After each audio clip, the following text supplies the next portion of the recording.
All right, so for our next recipe, well, we can't have anything without our dessert. And I guess I wanted to focus here on that idea of, again, coming back to energy levels and, you know, making sure that you're well nourished throughout your day.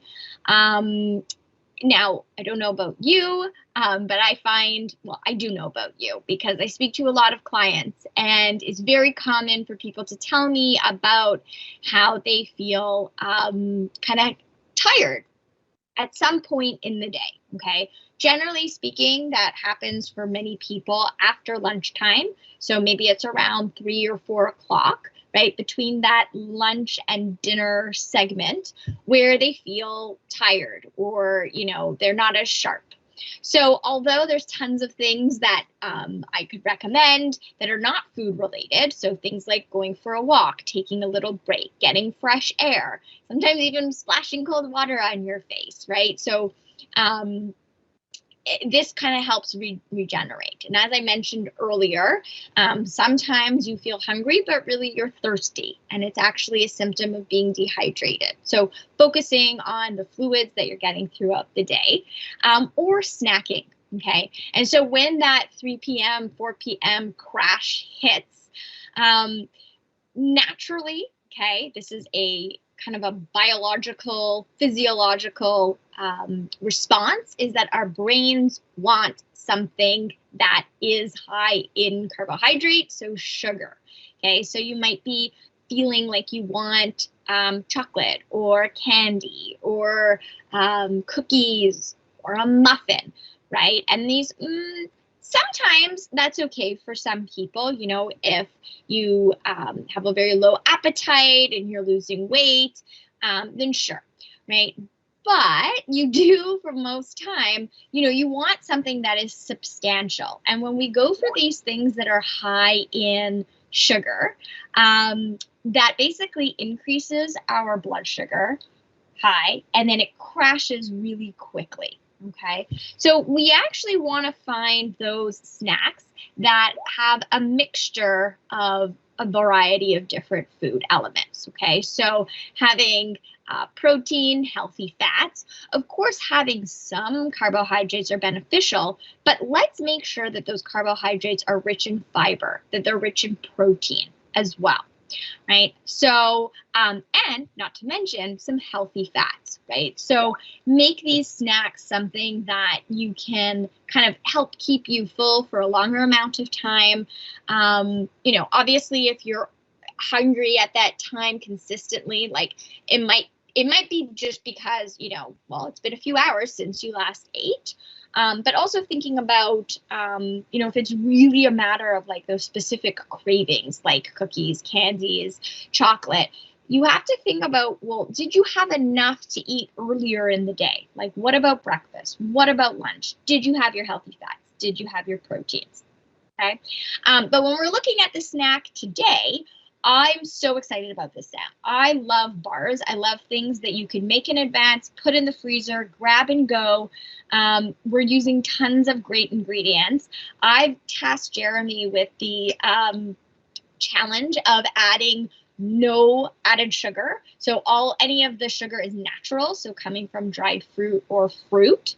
But this is loaded in healthy fats. You've got nuts, you've got seeds, and I'll let Jer kind of describe what this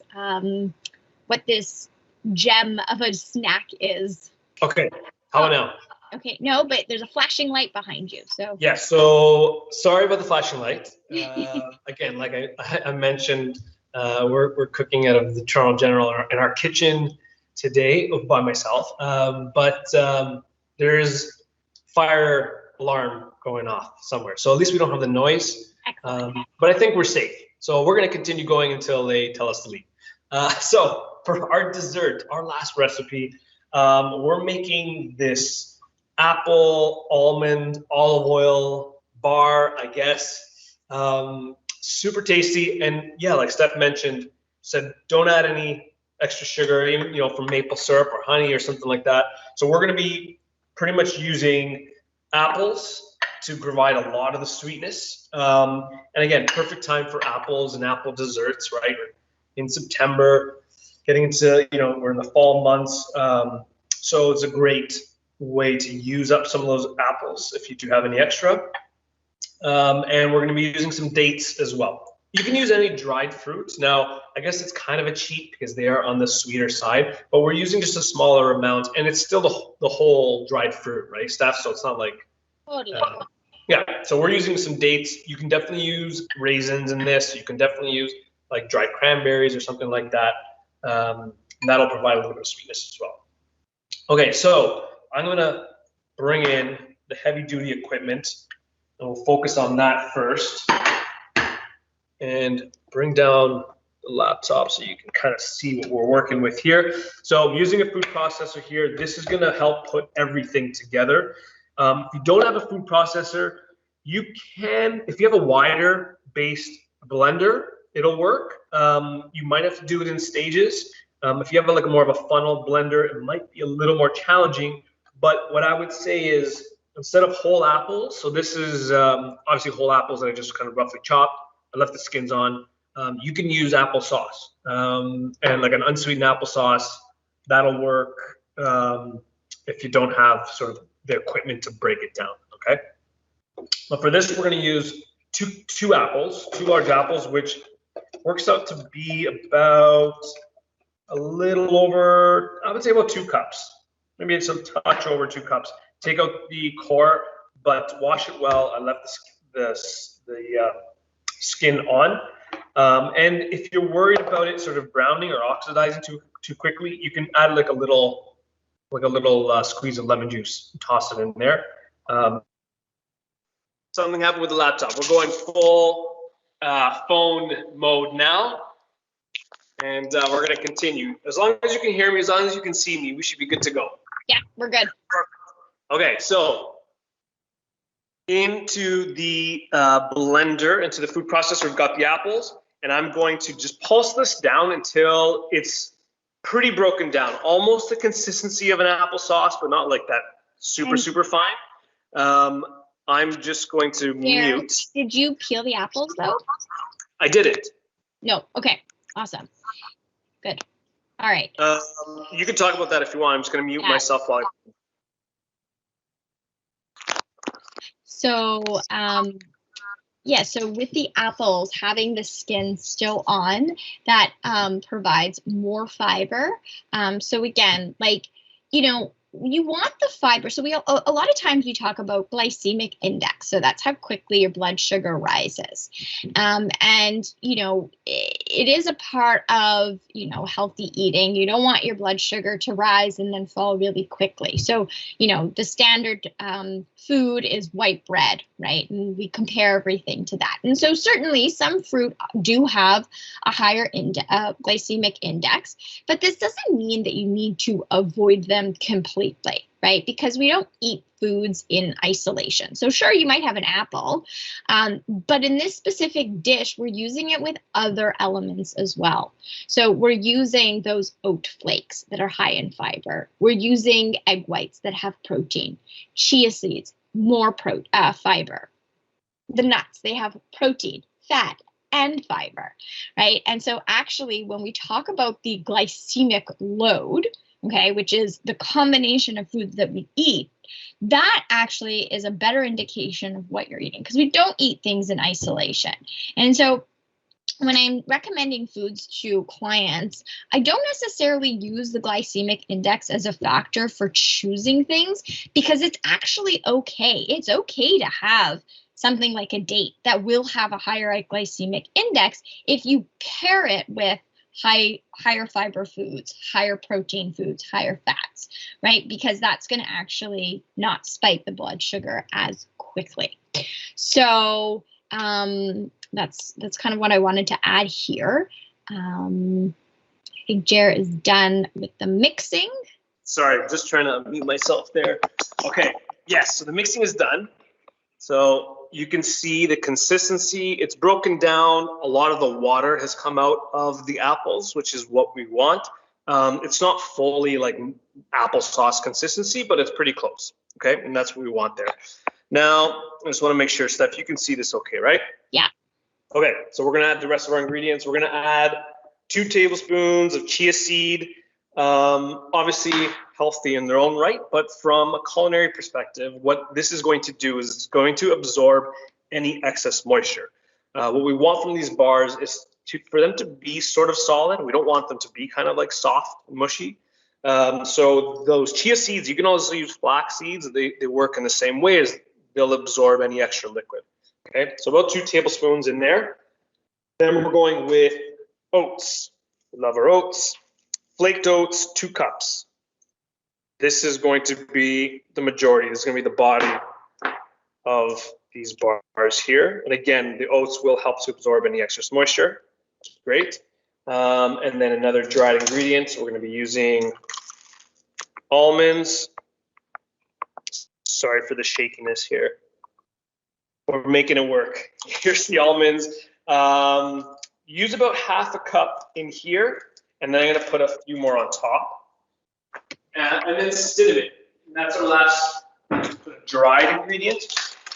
The cinnamon, again, because we're not adding any extra sugar here. Oh, the dates. Speaking of, we're going to throw the dates in there too, about half a cup, pitted. If they're really hard, like if you have older dates, you can soak them in some warm water, soften them up, and then add them. That'll be fine.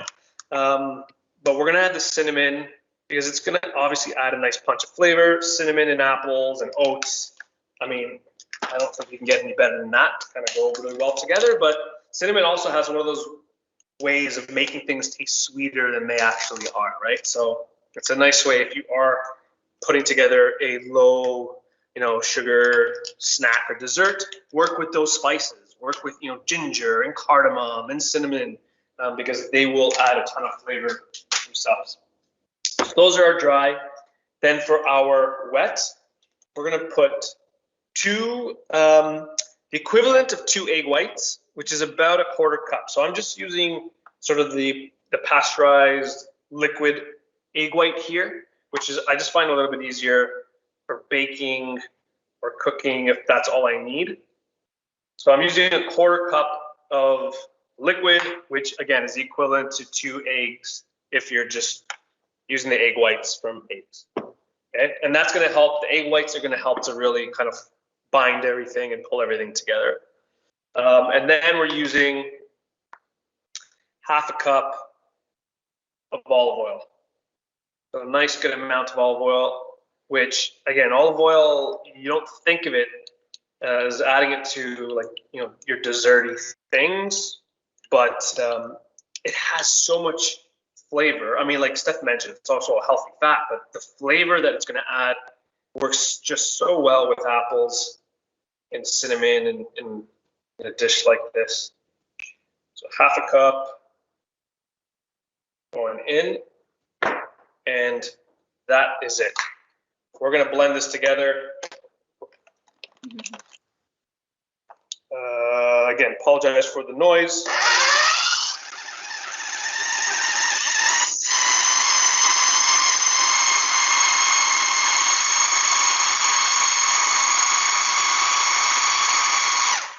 Okay, that's it. Just until it comes together. Even if it's like a little, we don't want it super smooth. We want it to be sort of chunky. We want to see some of the flecks of apple and oats in there. That's really nice. We're going to be baking it, right? We're going to be baking it. You got it, yeah. Yeah, I love that. Like, anything that you can make, like I said, in a batch and freeze it. And then again, a key to being, focused and, eating well is having things on hand. So making sure that you have those healthy food options on hand. And, even somebody who, doesn't love sweet things, there's other options, obviously, that we can do for savory. We have tons of ones that are on our kitchen website.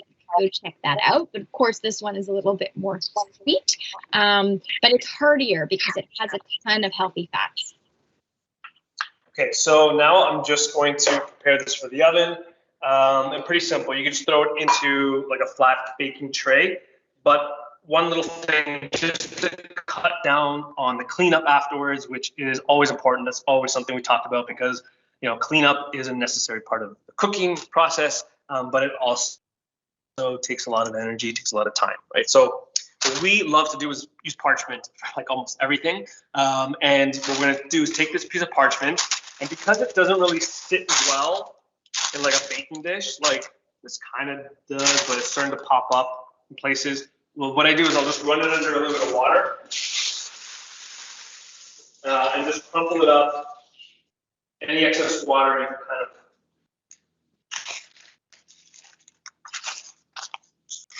shake out, and then put it back into our baking dish, and it fits so much better into the corners like that.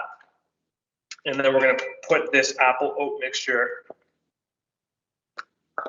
into this. And again, so this will bake, it'll come out really easily, and I won't have to like soak my pan and scrub it for hours. So really, really great tool. And then just kind of flatten it out a little bit. If you're slightly off with the measurements, again, for something like this, it's not a big deal. Like it's not, we're not working with much leavening here, right? This is just oats. We don't have any flour. We don't have any of that sort of gluten that would cause that leavening. So we added a few more apples or a few more apple pieces or a little bit more oats. Not a big deal. Okay, so flatten it out. That goes in the oven, 350 degrees for about 25 to 30 minutes. And then we're gonna take it out, just let it chill. You can even put it in the fridge so it kind of cools down and gets nice and solid. And here we have our finished version. It smells really good. Wow. I'm sure it smells delicious with the cinnamon and the apple. Yeah, and see how easy it came out of the pan too because of the parchment. And the parchment, again, like the pan, you know, pretty clean. Don't have to scrub anything after, which is awesome. And then you can sort of cut them up into your little bars or squares. That's awesome. And then you freeze it. Yeah, so exactly. These you can freeze, and they will freeze really, really well. And then just, you know, defrost them in the fridge before you enjoy them, or pop this back in the oven, and that'll be like a really nice kind of desserty snack. That's it. That is our apple, almond, olive oil bars. Awesome. All right.